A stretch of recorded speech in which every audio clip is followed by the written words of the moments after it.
Can start? Can we start? Fine. Okay. Um, you are audible to me? Okay. Um, good morning. Um, so far,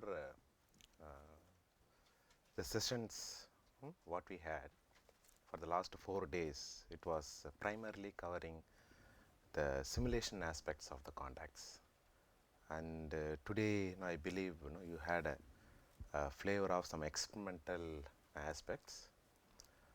With respect to that, I will also cover some of the experimental work that we have been doing at IIT Palakkad in collaboration with IIT Madras, ISRO, and GE Aviation and other industries. For about next 1 hour, I will be talking about the rolling contact fatigue and fretting wear studies on metallic materials.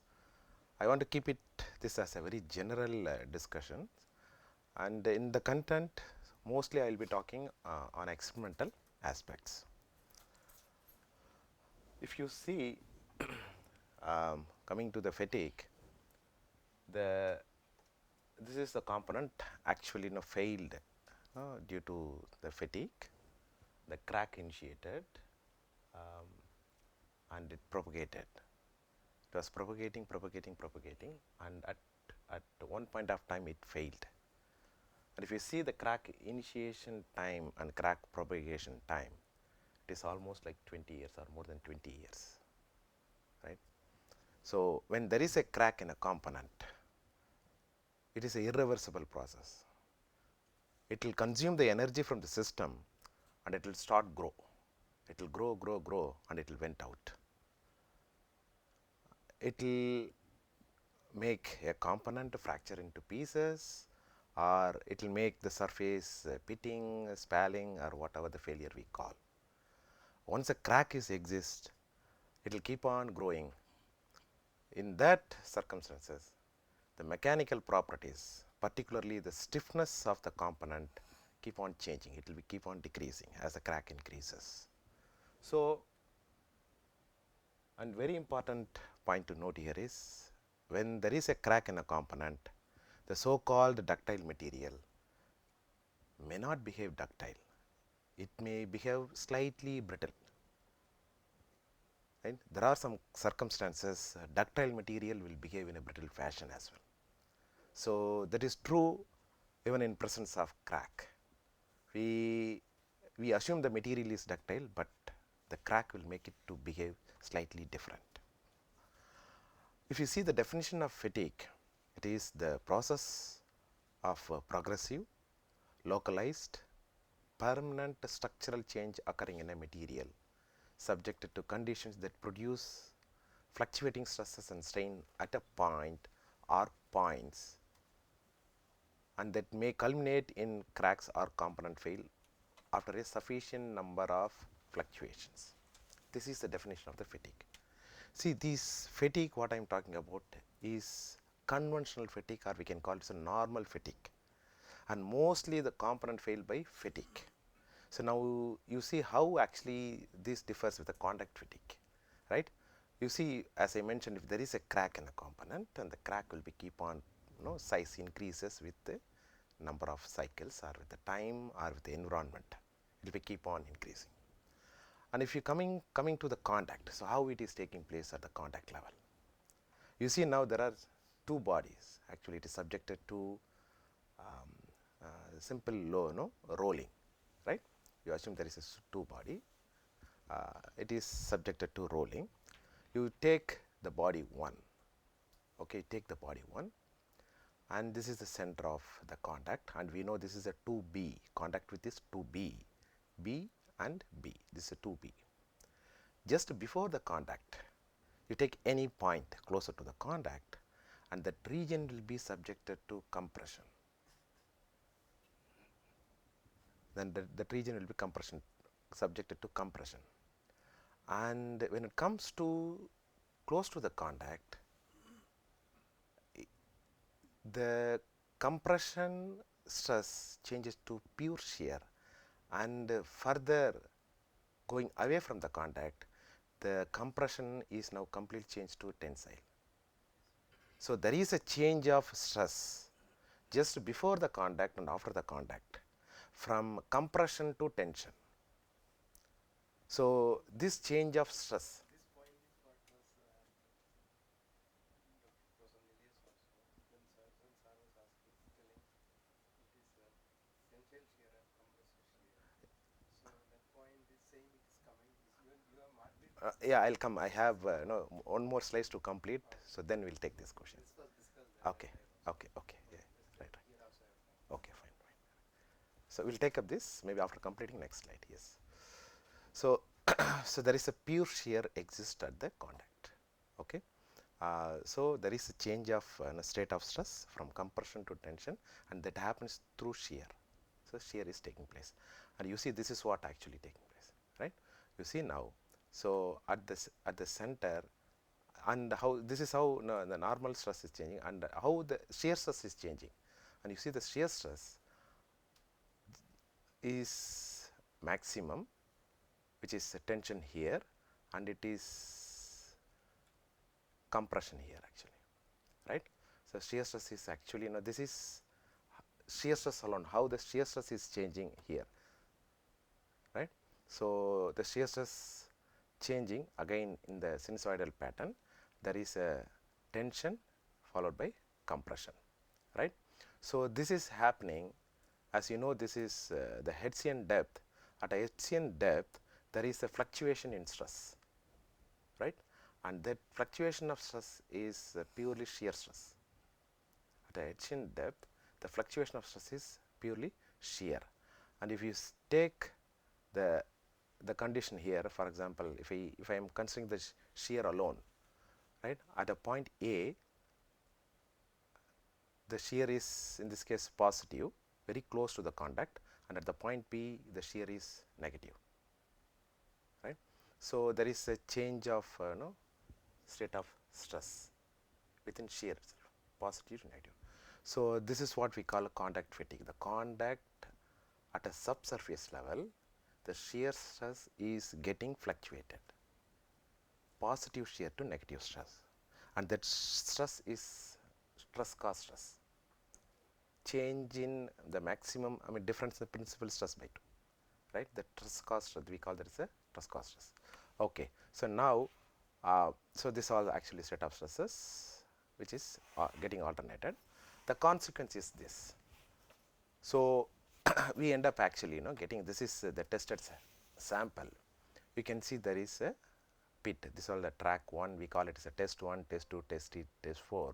We can see the pit is what the failure at the end we get actually. At the end of the test, we see failure in form of pit, right? And if I am interested to see the pit, how the pit looks, so I am putting it in SEM or any other microscopy, this is how the pit would look, okay? Is it anything beyond seeing the size of the pit? I am seeing it from the top surface, but if I see it in a subsurface level, it is slightly different. You see now, so now the sample, I sectioned it, okay, and I am seeing it what is happening inside at a subsurface level. From naked eye point of view, it is a simple pit, but at a subsurface level, there exists a crack, right? And you see the crack is propagating up. If the sample would have been let it for running few more cycles, right? So it would have reached the surface and the crack size would have become further bigger. Okay. So this is the typical phenomenon. The cyclic stress is taking place at a Hertzian depth, and the failure or crack is predominantly starting at the subsurface, and it leads to crack at the eventually, right? So this is important to understand, and depending upon the material conditions, say for example, if I take different material, you see now this is another material, this is a 52100 steel, right? It's a 52100 which is a bearing steel. Here the test condition is slightly different. We introduced a small dent in the sample. We introduce small dent, right?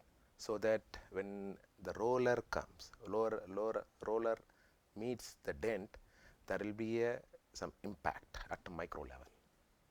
It gives impact and continues. It is not pure rolling condition, rolling with a slight impact, and the impact is because of the dent that we are creating. Okay, in that case, the way the crack is growing is it is slightly different. You see the crack is going towards downwards, but we have not analyzed this in simulations or numerically. This all experimentally we have seen, and we are still working on this. Now the crack is going. See, now the crack is almost covered its the diameter, right? You see the crack almost reached to the another end.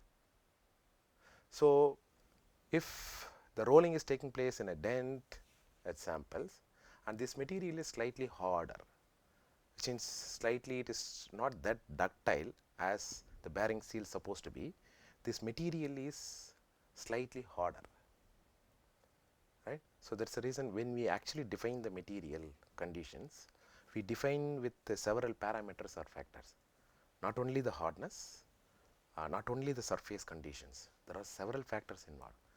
It includes whether the material is, toughness and how it behaves in presence of crack, all those things.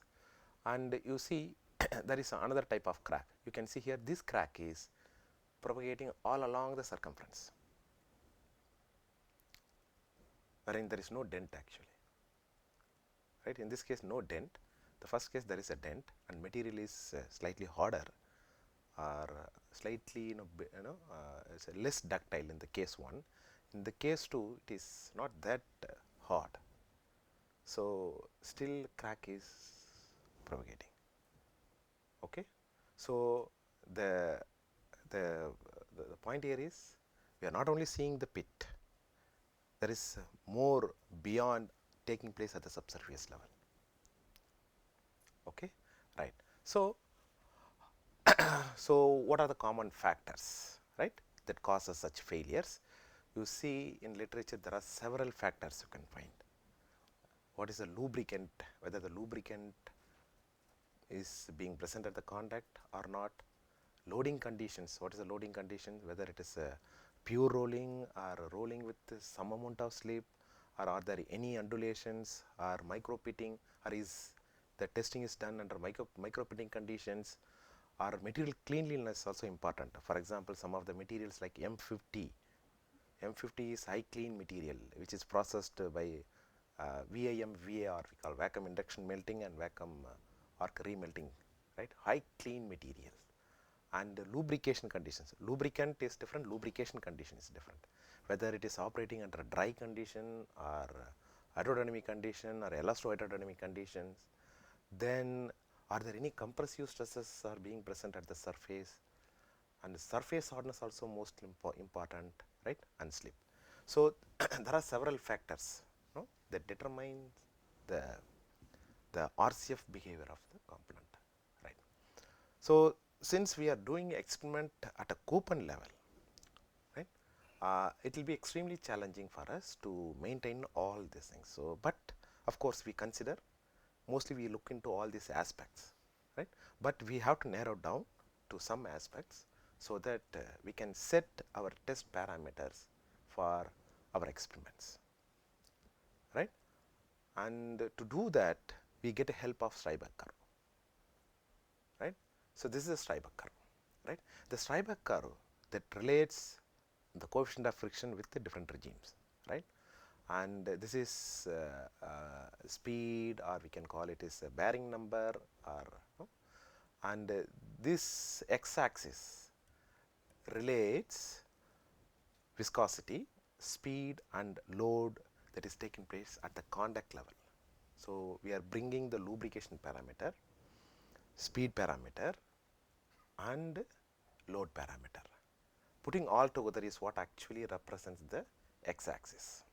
And you see most of our experiments in our lab, we prefer to do it at close to the boundary level, not exceeding um, alpha and lambda value 1, right? uh, See, when the if I move away, right, so the conduct is getting separated more and more and more.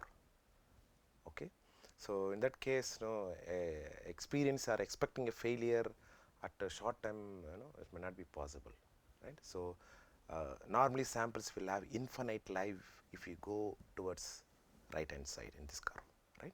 So if you want to classify the material or rank the material, better to be closer to the boundary, or you can choose the lambda value 1, which accounts all these parameters what I mentioned. So now keeping that, so we can find, right, analytically what is the thickness of this, and to find the thickness there are some published equations available. So like speed parameter, load parameter and material parameters. So we just do some analytical calculations to find what is the H minimum value, right? So this is the H minimum, H naught. I believe you all remember when there is a two contact, right? And then there is velocity at the contact. So let's say the both body is under moving, there is and if there is a lubricant present, the lubricant will get pressed and squeezed, right? There is film, thin film is exist, and its thickness is not uniform actually. So it has starting with high thickness value H maximum thickness, then it is getting squeezed to minimum value H minimum, right? And we can, that H minimum is H naught here, so which has again the value of lambda, we can connect with the lambda ratio and surface roughness. So we calculate and based on these conditions we perform experiments, okay? And of course, so we need to choose what is the speed, what is the viscosity, what is the load, and so on, right? So then I have this we have done some basic simulations and see how the stresses, the contact stresses, and you can see uh, the change in shear stress at the bottom. So this is again without considering here we have taken some assumptions. Doing contact simulations with considering the film is we have not attempted, and that is computationally a bit challenge, right? So here our assumption is, since our film thickness is not exceeding the lambda value greater than 1, so asperities are in very close contact, so we assume it is kind of dry contact. That is the assumption. Though we use a film, that film exists or they are present within the asperity, right? And that effect is not so that it is making a sufficient film thickness. So even in our simulations, every simulations we don't account that film thickness because it is a bit challenging, but doable. People are doing it. Okay. So this all the contact stress, and of course how the stresses is varying with respect to load and depth. This all actually this has been actually explained from the beginning of this class. And this is the experimental setup we have. I believe most of you would have seen this. If not, you can go. So this is the facility we have.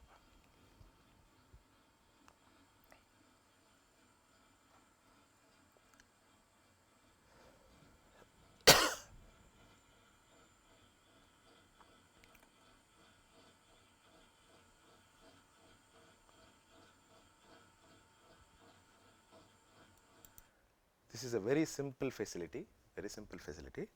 What we do, there is a sample, and the sample will be mounted in a collet. The collet can spin up to 25,000 RPM. We bring the loading disc and apply the load, and we drip the lubricant such that the lubricant just exists. It is not making the surface to float as aerodynamic bearings. Oh, so there is not an intention. If we are flooding the lubricant, then we are making a mistake. So we are very conscious, we are not actually adding too much of lubricant at the contact, just dripping. So the maximum drip 15 or 20 drops per minute is what we drip at the contact. So it just exists because, as I mentioned, these experiments are boundary conditions. So we want to exist that surface to experience the boundary conditions. So that is the experimental condition. So so what we do, so when the experiment is on, so we try to capture some informations, right? At the end, the idea of the information that we are going to get is ranking the material, or ranking the material that includes a sample or bearing steels, or material that includes lubricant. Sometimes lubricant is our material which we can rank, right? So lubricant is sometime material, sometime bearing steel is our material. Okay, so so we actually run the experiment, and we put some sensors. The sensor picks some information like what is the contact temperature, and what is the AE signal as the crack is taking place. So it releases some elastic strain energy, and that strain energy is captured with the AE sensor, and we are capturing this, right? And we are seeing if we can correlate those information to predict contact failures. That was no actual intention of doing this experiment. Okay, so we have done that, and this is the way actually in how we extract. So sensors, data acquisition, information, all these things. Finally, we want to actually find what is the real-time viscosity, what is the film thickness, online film thickness, right? What is the lambda value versus time. So we just want to get that information. See, we are starting experiment with assuming the lambda value is constant, correct? But with the time, it may not be the same. It will be changing because of there is some work is taking place, the film is getting compressed, so its lubricant properties changes, right? So to capture that, so we put all these sensors. So for example, if we take in this case, it's a real time, we just measure the contact temperature very close to the contact, very close to the contact, and see how the temperature is. And we know that oils, so we cannot, mostly lubricant oils, we cannot actually use it beyond 110 or 120 degrees Celsius, most of the oils, right? And it starts losing its property the moment you heat it above 40 degrees Celsius. So 40 degrees is some kind of standard. So if you start eating it, it loses its property, or viscosity drops down, right? So we precisely try to actually capture the contact temperature, and is since actually we used different lubricant here, so that lubricant will have the lubricant is added with different additives. We used 2D material in the additive. Of course, if you add such a 2D material, and it alter its properties, 2D material will alter its lubricant chemical properties, thermal properties, and other properties, right? We want to actually see how the property changes with respect to the time. So in this this is what we capture, like how the temperature is changing close to the contact, and we keep on recording it till it fails. So this is slightly tedious job. Our scholar Ranju has put effort in getting all this information. Okay, so this is, we actually get, we start, and we wait for some time, and we map the area, right, and capture how the the contact temperature is changing, right? You see now, for the various lubricant conditions, we can see there is some difference. Let us assume we used lubricant A, B, C, D. All these different lubricants started behaving differently, right? You can see now. So one lubricant, right, which is shown in green, it behaves slightly different, right? So the the temperature change is, no, here you see the temperature is going steep, and the time it reaches this temperature, sample fails. You see now all the test cases close to the failure, temperature shoots up high. If you carefully look at it, it shoots high, it goes up. Okay, and that is because of it is losing its properties. Okay, and that property comes because of the base oil plus additives that you add. So in this special additive we added and we formulated, right? So now I know the temperature, and we have calculated where we measured its viscosity at various temperature, right? And there are analytical equations. We use these equations, and with the temperature map, now I can calculate what is the lambda value just before it fails. So what is the starting value? What is the value just before it fails, right? Say for example, in this case, it is slightly, we started with slightly above 1, right, which is separating the contact, correct? Above 1 is separating the contact. So now with the time the contact is getting closer, and you see this particularly this lubricant, it has come to 1, right?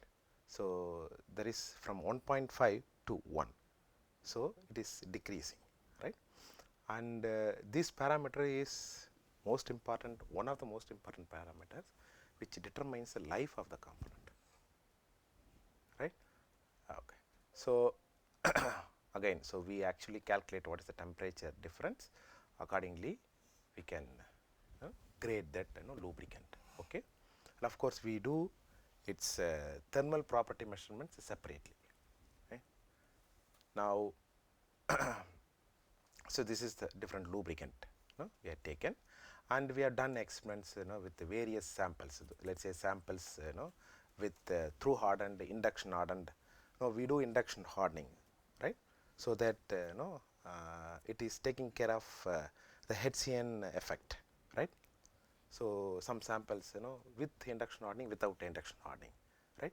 So by varying this lubricant, at the end, what we are predicting is, we are comparing A versus B in terms of reliability.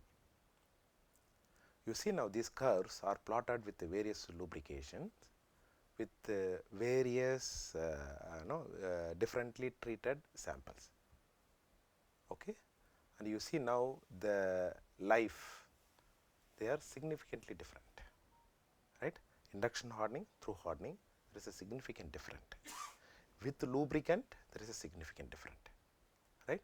So this gives us confidence that we can rank the materials based on quick RCF experiments. Okay, so and you see this is another base oil with GNL oil. GNL is graphene nano lubricant, right? How much is the L10 life? We call it as a L10 life, which means 90% reliability, right? So for aerospace applications, we call it as a L1 life, 99% reliability for aerospace application they call, right? So we calculate the life accordingly, and it is very important to note that if you do any experiment, that experiment has to be repeated at least 9 to 12 times, keeping the same value. So it is not like just 2 times repeat, 3 times repeat. Whatever the plot that we are arriving is, we run at least 9 to 12 experiment. Run 9 to 12 experiment for we get 9 to 12 data, and with the 9 to 12 data you plot one curve. Okay, and that curve gives various informations like shape of the curve, right? So shape parameter, variable curve, okay, and the slope of the curve, so, right, and from there we can actually find what is the L1 life and L10 life, right? So more we conduct experiment, higher the statistically significant results we get, right? Right. So now we also conducted experiment with introducing slip at the contact. You see, now introduce a slip. So far all the experiments are performed by maintaining the surface velocity constant, both the driver and driven, right? So that there is no slip. So we also upgraded this rig. You can see there is, if you see, this is a separate attachment, so that we can we introduce one more driver which controls the surface velocity separately. Okay, and we actually conducted experiment with 0.5% slip, right? 0.5 itself is huge, right, in some cases, but if you see the wind bearings and all, the slip can, they say slip can go up to even 30%, which is beyond the imagination. 30% slip would really kill the material. So as it slips, it actually slice the material, and also the pressure distribution changes with the track, and when it goes outside the track, the pressure distribution changes accordingly. So slip is dangerous in contacts such bearings, right? So we introduce the slip, and you see now there are some samples we have done with slip and without slip, right? This is 440 through hardened. You see this is a pure lubricant with the pure rolling with base lubricant, and this is base lubricant with slip. And you see with slight amount of slip, very small amount of slip, as Professor mentioned, Professor Nelias in his first second day lecture, as we introduce the slip, the maximum stress that comes to the surface, and that would actually wear it, right? So that is what actually we are all seeing. So in this case we found another difficulty, we were not able to find its Elton life.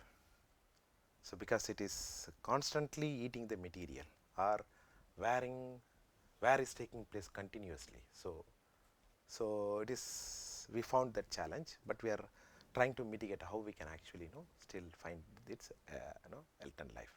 So and for that case as well, we found what is the contact temperature.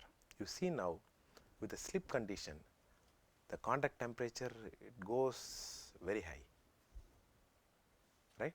It goes to almost, let's see, like 70 degrees Celsius, and it stays there, which means the slip or material is continuously getting chipped off, right? So with the slip you can see how the contact temperature is, right? And these two are without slip. This is with the slip in presence of the formulated lubricant, right? Now so what normally do, we actually take it to wear volume analysis, and we basically rank, right, how much material is lost for material A, material B, material C, and we rank. So that is the methodology we follow if we conduct an experiment in presence of slip, as we were not able to actually get the Elton life. Fine. So the next is fretting. So fretting introduction has been already given, and the fretting work, this is mostly done by the present content I am going is done by Anurag and some content from Pramod. See, the idea here is we are developing a new material. It's the same material, but by new process. additive manufacturing, superalloy. So iron 718 alloy. Iron 718 alloy is designed for high temperature applications, and it is conventionally processed. Okay. Now what we are doing, we are actually, instead of conventional processing, now we are doing it slightly different. Right, that is additive manufacturing, and this is the structure we get. So now we are subjecting this structure for the fretting condition. I think fretting, good introduction had been given already. So we are actually, this is the sample, and this is the alumina ball, and subject a contact pressure and give a small slip. And by definition, fretting, the amplitude is unintentional slip actually. So it is happening. We don't want that slip to take place, but it is happening, right? So we give this displacement, very small displacement, possibly 0 to peak, not exceeding 250 micron. Typically, the 0 to peak should not exceed 250 micron as far as you are conducting fretting experiment.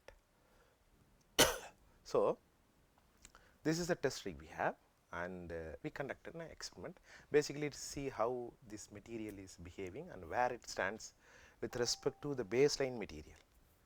So what we do, this is what actually we format. So we know you all may be predicting this, some simulations you have done, capturing the hysteresis loop. We call it as a hysteresis loop, right? This hysteresis loop, it captures the surface conditions more effectively. Say if it is plotted against friction force versus the displacement, right? It gives the indication that whether the material is sticking at the contact or slipping at the contact. By one thing I can do, just by looking at the shape of the curve, I can determine that whether the surface is sticking or slipping for the given amplitude. If it is sticking is generally avoidable actually. Sticking is bit dangerous. At least if it slips, the debris can come out. If it sticks, debris will present at the interface that will act as a third body abrasion particle. So that will lead to crack, subsurface crack, as I mentioned. So we can find whether the system is running with the stick condition or slip conditions. You see the same material now processed with different conditions, and it shows different behavior as built condition with different heat treated conditions, 3 differently heat treated conditions. So now this is what the contact looks, right? So how the contact and the wear conditions, wear volumes, how the contact and wear volumes, and we can also calculate its running coefficient of friction. See here we can find two informations. So see from this curve we can find two information. One is frictional coefficient of friction, and second is the wear coefficient. That is from this experiment. What you have to do is, let's say if you are running experiment for 1000 cycles, if possible try to capture all 1000 cycles and calculate the area under the curve. That gives the total energy spent for the experiment. That is the energy spent, Newton meter energy spent, and you know how much corresponding wear volume, that is in meter cube or micron cube, right? So for the given energy of this much, which you calculate from the area of the curve, then you calculate what is the wear volume. That's what we do. So since here it is sticking, so the energy that you spent,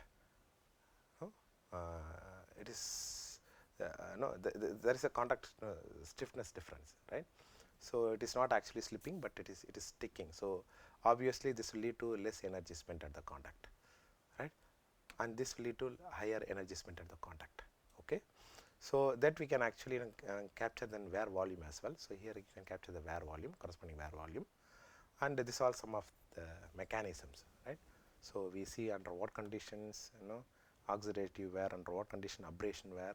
Normally, typically we do for all the experiments, we perform. What is important, aspect here is, you see how the subsurface, looks. See, this is the region, contact region, okay. And if you carefully look at, there is two cracks. You can see now they are aligned 45-degree opposite like this. This is under stick condition. And this is what why sticking is dangerous. It at the two edges, that's where actually stress is getting reversed. Cyclic stress is getting reversed. No, you see now there is one crack. This is a total contact. Let's say 2b plus you have displacement. The 2b there is a displacement, right? And at two edges there is a crack, right? You see there is a crack. So this is quite difficult to understand for us. So it is happening. This is we repeated, and with another samples also we have seen how it is exist. At two edges. So, but we did not put any analytical point of view, but this is consistently taking place in this material. This all some of the surface profiles we get, and we also actually performed experiment. So far this experiment, fretting experiments done with a point contact, ball on flat. We also conducted experiment with a large contact, same material is same. Now instead of ball on flat, now we conducted experiment with the large surface area, right? So now the stiffness, surface stiffness, all those things getting changed, right? So this is how we cut samples, large samples, and we conducted experiments. So this is experimental setup. This is done at G Aviation. We conducted experiment at high temperature, right? As high close to 1000 degrees Celsius. We conducted experiment, and of course this all the regimes you probably know. And here also we interested to get what is the area under the curve and what is the wear volume. So so this is how the hysteresis loop getting developed, and finally we calculate what is the friction dissipated energy with respect to number of cycles. Of course, what are the wear volumes for the baseline material and additively processed material, and this is what finally we calculate what is the wear volume with respect to friction dissipated energy. See, since we have actually performed experiment in a very large area, we had to actually performed it for very large cycles, and you can see here this is in kilojoules, right? Whereas the point contact experiments they are here, you cannot even see. This is a point contact experimental results, right? They are very close to and we are now that we are comparing with the area contact, right? These are all some of the literature results. Okay, so with large area contact, again we are plotting it in a straight line at a 550 degrees Celsius test case, and we are getting the wear coefficients. Again, the wear coefficient that we get for this material, now we got 4 wear coefficients. One is room temperature, one wear coefficient, high temperature, another wear coefficient. For flat contact, one wear coefficient, for area contact, another wear coefficient. So similarly, we will be getting friction coefficient. That frictional coefficient we have to calculate by again friction dissipated energy method, not by just F is equal to mu n, right? Then you get wear coefficient, then you get a frictional coefficient, and use that in a model, right? say for example in abacus, these two you can give as an input. Now you know what is the frictional coefficient. Otherwise, normally we assume some frictional coefficient, we assume some wear coefficient. Now experimentally we got these results. We can use this as an input to your model in abacus and perform wear simulations, right? So I think yes, this is what in large area contact you can see here. This is another thing. So this is a large area contact. So it is in terms of centimeters, and you can see again. So in the large area contact, there are some regions sticking, slipping. The slip is not gross. Even if we give a gross displacement at the contact, there is a stick and slip. Sticking is taking place. Again, you can see there are actually cracks. Cracks are forming. Okay, so yeah, so that's the summary. I don't want to just read a summary. So this is what just I wanted to give a glance about the work that we are doing in our lab in terms of rolling contact fatigue and fretting.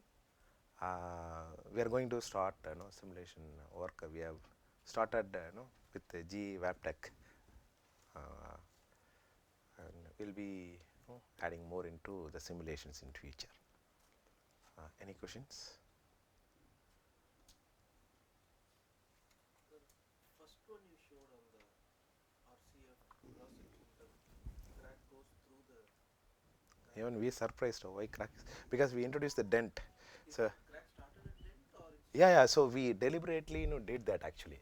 See, this is a cross section of the sample. We introduced one dent. So contact is taking place all over. So normally we expect crack is going like this, but in this case it is going like this. Maybe material behavior also. The material may be extremely hard, or we don't know what is the fracture toughness of this thing. So it is going down, and we conducted experiments with the different notches and seen how the crack is taking path. Those things. Actually, yesterday Professor Nelius was talking regarding this. If you are having force, that stress force, it is higher than the force you are getting, the crack will propagate towards downward side. So since you have provided this notch, it is an impact loading now. It is not gradual loading, it is going. So since this impacting every time, this force, the stress we are considering, that is higher as compared to what we are doing directly without notching. So that might lead to that crack propagate towards downwards instead of going towards Yeah. surface. In fact, it's different for a fretting contact. Is that correct? The cracks are going together towards the center, and I was speaking about a rolling contact. This is not the same. For fretting and for rolling, it's not the same.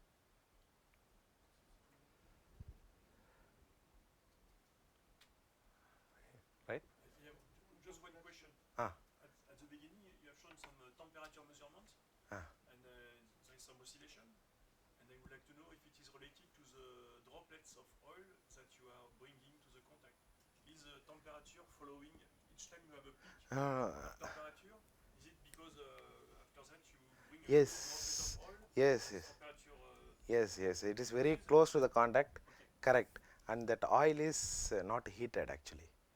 So we are developing the heating setup that is for a different project, and the oil is kept at ambient temperature, which is maintained 23 degrees Celsius. And Maybe this is not the main cause. Maybe the main cause is that after a while, because they start to miss some oil, there is some starvation. Starvation, yeah. Then maybe the film thickness is decreasing, then it is eating itself. Then you need to renew the oil. I think if the oil is hot or cold, you won't see any difference in the temperature measurement because it's very quick. But Yes. just it means that you start to have some starvation because there is not enough oil after a few seconds or a few minutes. Yeah. Okay, but then okay, so you explain the oscillation of the oil temperature. Yes. There is oscillation. Introduction of oil by droplets. Yeah. Previous slide actually. Yeah.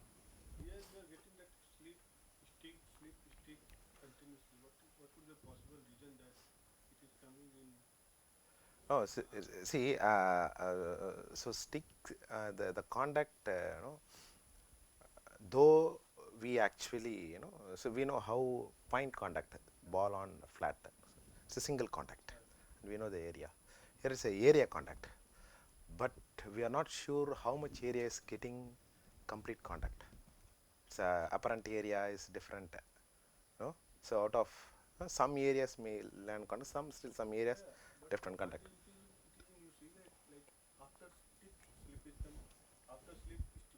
Yeah, so this region, no, yeah, this, yeah.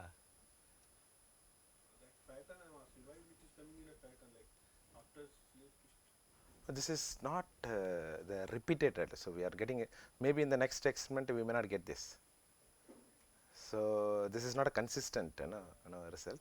So maybe if I cut in other direction, I may not get this. Probably when Sir was also telling that below the surface, what if the precipitates or something are there, they also are influencing whether it's stick or slip or sticker, because the contact mechanism you are showing that porosities are there. Precipitates. Yeah, it is highly precipitated alloy actually. So we have a high volume fraction of precipitates. Yeah, maybe the reason. Yeah, correct, correct. Yeah, good. That may be the reason. This is a block, right? This is It's a block, rectangle. thick. Yeah. So, did you attempt to find out what is the contact pressure? Because we've discussed this also. For this kind of a thing, it's you did not put a radius at the edges. You put any radius at the edges? Yes, it's taken care. You see here. So this is a sample detail.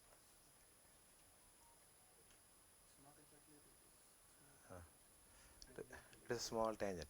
Yeah, because the radius is going to take up most pressure, Yes. So in between, Flat on flat edges. stick slip is because the pressure, contact pressure is, you have to determine. It may be changing within the contact pressure is different. Yes. So that No, the contact pressure largely it is not, because at one region which is in contact, maybe after few cycles it will give up, other region may take the contact. But So the overall pressure, we cannot actually, difficult to predict. analysis, the quickest to just see what is the contact pressure Yeah. over the area.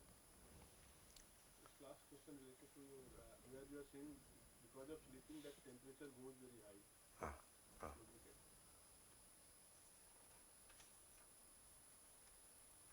Yeah, here.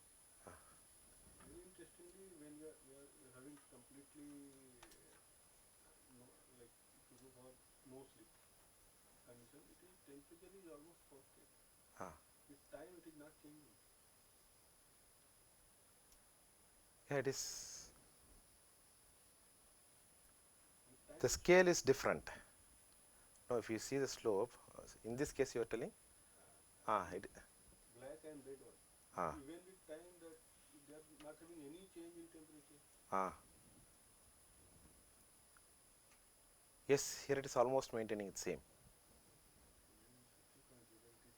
Temperature will not change. It is not like 0% sleep, but temperature Yes. will change a bit. Yeah, so maybe that change in temperature will calculate. If any slope is there, we'll look into this.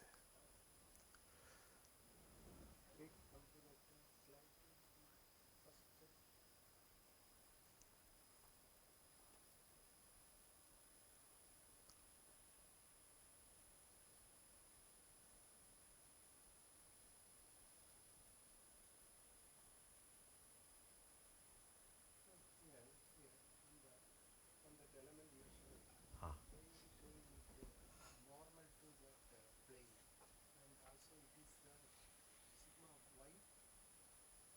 T, what is T? I think they refer that as a tangential. Tangential.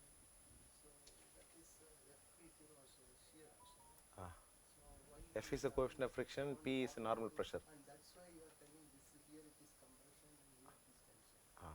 It's a far away. Kind of There is a far away. So at this close to the location, so there is a shear stress exists at the contact, pure shear. okay. Here in this diagram, if you see, the shear is marked always tangential to the elemental plane, the surface. So here in this diagram on the left hand right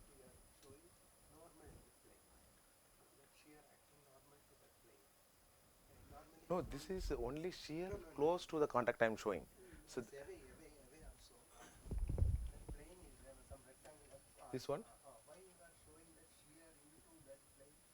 Here I am not showing any shear. Okay, that's There is no shear. It is only normal. it's only normal. Only normal. There is no shear. Okay, substance. See, just below, so that region is getting compressed, and away. When SAR is presenting, divides was presenting, he was also presenting that there is a compression and tension. There actually it got confused with like it is normal to the plane, but it is not normal to the plane. Where in that particular presentation, if you see, it was on the surface that curve normal to the curve, but it is we have selected one elementary block. FP0 is shear, no? FP0 is P0 is there. FP0 Ah. is shear. No? Is it shear? It will be shear or compression. So here, Normal pressure into friction is shear. correct. There, But that is marked as normal. That's what. It is on an elementary block. Please consider don't consider complete, but it is on an elementary block. Then it is very clear. There it is normal. Normal only in Normal this limit particular is direction. compression. It is in It is this a normal particular direction, not stress. normal. yeah. So at far away only normal. It is normal. Yes, far away that region is subject to only normal compression, normal tension. The shear comes picture when you approach close to the contact. There itself shear cyclically changing. That's what I am showing here. So we call it as a rolling contact fatigue. Okay, we can stop. I am stopping here. 1-1.